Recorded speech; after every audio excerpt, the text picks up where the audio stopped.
Welcome to Cooking with the Bros with the Bro Dad. Gentlemen, I made this video to help you impress the ladies. Let's get started with some butternut squash soup. You're going to need onions, butternut squash, rosemary, olive oil, butter, and heavy whipping cream.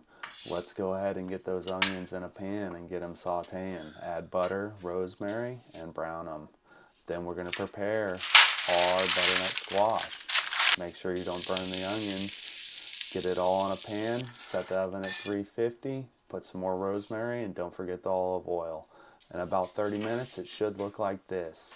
Go ahead and take the leaves off the rosemary, get them in a blender, and let's let that thing eat. Go ahead and get it to a nice, smooth consistency. Put it in something nice, boys. The ladies really like the way things look. So while I was making this video, my girl is actually here, so we're gonna let her try this out and see what she thinks.